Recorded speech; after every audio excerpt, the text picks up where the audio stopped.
This is All Things Considered from NPR News. I'm Melissa Block. In California, dozens of women in prison may get a new chance at freedom. They're serving time for killing their abusive partners.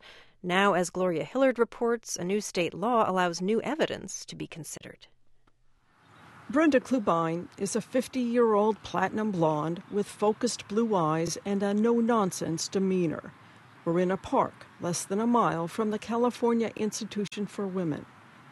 Klubine spent 26 years in prison for killing her husband. After enduring beatings and ER visits, it finally ended in a locked motel room where he told her to give him her wedding rings. I said, why? He said, because tomorrow they won't be able to identify your body without them. She hit him in the head with a wine bottle and he died of blunt force trauma.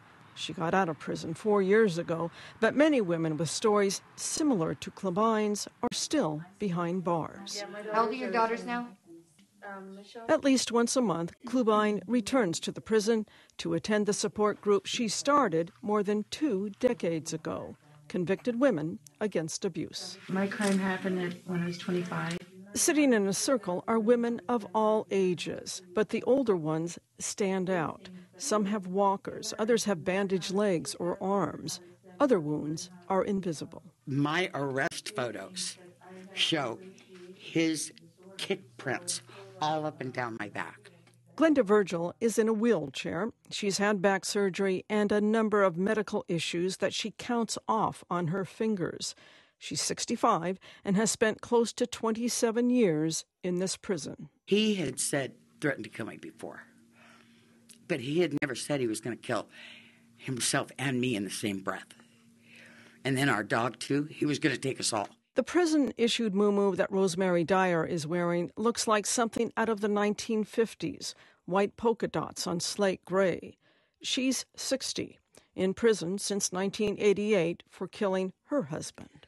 After years and years of abuse. Dyer says in the last few years, she's received letters from victims of domestic violence asking for advice. For 6 months, she corresponded with a young woman being abused by her baby's father.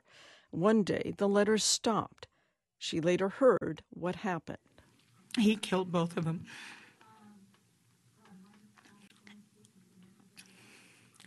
The only thing I could think of is, what more could I have said to express to her the importance to get away? About a half dozen of the women in the support group, including Virgil and Dyer, are featured in a documentary about incarcerated battered women called Sin by Silence. We need all our sisters home. Our families are missing their mothers, their daughters. Not only have they survived the unspeakable, they try to keep others from following the same path that they were on. The film's director sent a copy of the documentary to California Assemblywoman Fiona Ma, who chairs the Domestic Violence Select Committee. After seeing the film, Ma wrote legislation she called the Sin by Silence bills. One of the new statutes allows incarcerated victims of domestic violence to refile for a writ of habeas corpus. These cases were tried prior to August 29th, 1996. And back then, the judge did not allow expert testimony related to battered women's syndrome as part of the defense. Had they presented it today, they probably would have received no sentence or involuntary manslaughter. We think it makes it too ambiguous and opens the door too broadly. Corey Salzillo is the legislative director for the California District Attorneys Association. He says the new law gives too much leeway for dealing with new evidence. Originally it was you could only bring this writ if the evidence wasn't introduced at trial. This bill would say you can also bring a writ if the evidence wasn't competent or substantial. And those terms are vague in the sense of the law. The law doesn't guarantee freedom or even a hearing. It's hard to find pro bono lawyers to take the cases because the process can take years.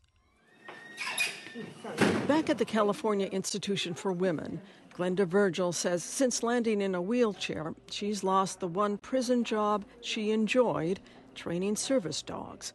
She's had one parole hearing after another, but this change in the law gives her hope. I don't think I have much life left. I'm going to fight for it, though.